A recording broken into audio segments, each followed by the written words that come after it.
नमस्कार साथियों, आप सभी का स्वागत है एजुकेशन लाइन में। दोस्तों, आज की वीडियो में हम कक्षा 8वीं के लिए विज्ञान का पेपर जो कि 12 तारीख को आपका होने वाला है एमपी बोर्ड में। तो यहाँ पे सभी इंपॉर्टेंट पर्सन हैं वो इस वीडियो में हम आपको बताने वाले हैं। इनको एक बार आप पढ़ लेना, आपके एग्ज़ाम के लिए काफ़ी इंपॉर्टेंट है और आपको एग्ज़ाम में भी पर्सन मिल ही जाएंगे। तो ये पेपर दोस्तों बोर्ड के द्वारा जो जारी किए जाते हैं आपके लिए, आपके प्रैक्टिस के लिए वो पेपर है। तो चलिए अपन यहाँ पे स्टार्ट करके सभी प्रश्नों को एक एक करके हल कर लेते हैं। पहला प्रश्न है यहाँ पे, खरपतवार हटाने की जो प्रक्रिया है उसको हम क्या बोलते हैं? तो उसको हम निराई करना बोलते हैं। तो ऑप्शन नंबर बी है वो आपको छापना है।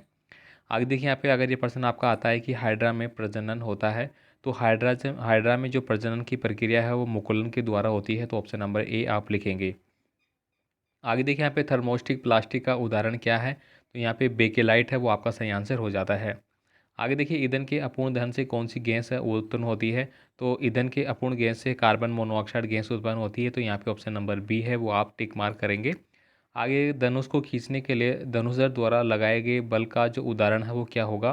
तो ये दोस्तों पेशीय बल का उदाहरण होता है। यहाँ पे ऑप्शन नंबर डी है वो आपको टिक करना है। साथियों, आपसे रिक्वेस्ट रहेगी, चैनल पे नए हैं तो प्लीज़ चैनल को सब्सक्राइब जरूर कर लेना, ताकि बोर्ड परीक्षाओं के रिगार्डिंग ऐसे ही इंपॉर्टेंट पर्सन आपको बताए जाते हैं जो कि आपके एग्ज़ाम के लिए इम्पोर्टेंट होते हैं। नेक्स्ट देखिए यहाँ पे, अगला जो प्रश्न है दोस्तों वो आपका रिक्त स्थानों के लिए है। तो यहाँ पे सूर्य के सबसे समीप जो ग्रह है वो कौन सा है? तो आप यहाँ पे लिख देंगे भाई बुध ग्रह है। भाई क्या लिखेंगे? बुध ग्रह है। नेक्स्ट देखिए, जो हैजा है वो किसके द्वारा होने वाला रोग है? तो हैजा के बारे में बताना होगा कि विब्रोकॉम जो होता है उसके रिगार्डिंग होता है। चीनी के एल्कोहल में परिवर्तन करने का जो प्रक्रम है उसको क्या बोलते हैं? तो उसको अपन बोलते हैं किण्वन। क्या बोलते हैं? किण्वन। ठीक है। इसके बाद देखिए यहाँ पे अगला है, धातुएं अम्लों से अभिक्रिया करके कौन सी गैस बनाती है?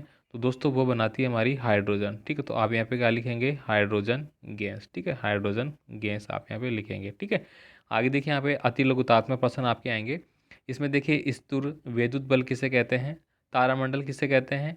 कोलतार के कोई 3 उपयोग बताने हैं। तो कोलतार के उपयोग से आप जानते हैं जैसे सड़क वगैरह बनाने के काम भी आते हैं। हमें जैव विविधता का संरक्षण क्यों करना चाहिए? जरायुज जंतु किसे कहते हैं? 2 उदाहरण देना है। ठीक है। और उर्वरक और खाद में 3 अंतर है वो आपको बताने होंगे। इसके बाद देखिए, लघु उत्तरीय प्रश्न आपके जो रहेंगे वो आपके याद देखना है कि इस सर्पी घर्षण स्थैतिक घर्षण से कम क्यों होता है? तेज वर्षा के समय किसी लाइनमैन के लिए बाहरी मुख्य लाइन के विद्युत तारों की मरम्मत करना सुनिश्चित नहीं होता है। व्याख्या आप इसकी करेंगे। समझाइए कि थर्मोप्लास्टिक प्लास्टिक से निम्नलिखित क्यों बनाए जाते हैं? तो देखिए, डेगची के हत्थे, विद्युत बल्ब और स्विच वगैरह। एलपीजी लकड़ी से अच्छा घरेलू ईंधन है, इसका कारण आपको बताना है। 5 नंबर का प्रश्न है। ठीक है, अच्छे से इसको स्पष्ट कर देना। अम्ल वर्षा है वो क्या होती है, ये आप अच्छे से कर लेना भाई। इसके बाद देखिए यहाँ पे अगला जो प्रश्न है, सजीवों में कोशिका मूलभूत संरचनात्मक इकाई होती है, इसको आपको समझाना है। ये आपका 5 नंबर का प्रश्न रहेगा। या फिर मानव तंत्रिका कोशिका का रेखांच चित्र बनाना है, तो ये आप अच्छे से कर लेना। ये ज़्यादातर आपके एग्जामों में पूछा ही जाता है। 5 अंतःस्रावी ग्रंथियों के नाम तथा उनके द्वारा स्रावित हार्मोन्स के नाम बताने हैं।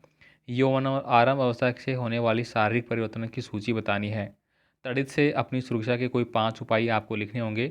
आवेशित गुब्बारे द्वारा आवेशित गुब्बारे को प्रतिष्ठित करता है, जबकि अनावेशित गुब्बारा आवेशित गुब्बारे को आकर्षित नहीं करता, ये बताना होगा। ठीक है। तो ये सारे प्रश्न आपको पढ़ लेने हैं। ठीक है। यहाँ पे देखिए, दोलन आवर्ती किसे कहते हैं? ध्वनि प्रदूषण मानव के लिए किस प्रकार हानिकारक है, ये आप लिखेंगे।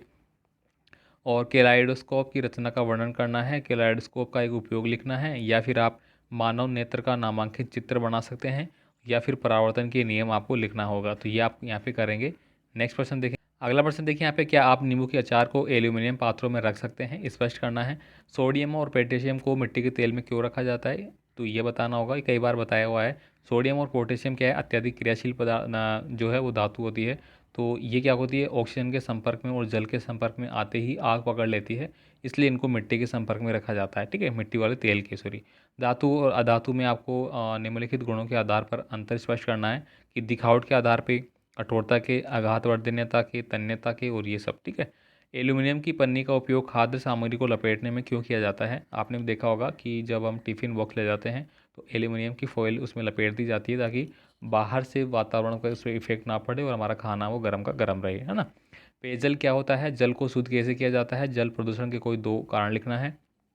लास्ट में देखिए यहाँ पे, पौधागर प्रभाव का अपने शब्दों में लिखना है और 2 गैसों के नाम लिखिए जो पौधागर प्रभाव में योगदान करती है। तो दोस्तों ये इंपॉर्टेंट पर्सन आपको बता दिए गए हैं जो कि आपके लिए काफ़ी इंपॉर्टेंट है, इनको पढ़ लेना भाई। ठीक है, अच्छे से एग्ज़ाम में पास हो जाओगे। बाकी और भी जो पेपर है मॉडल वो भी आपको बता देंगे फटाफट, उनको भी आप देख लेना।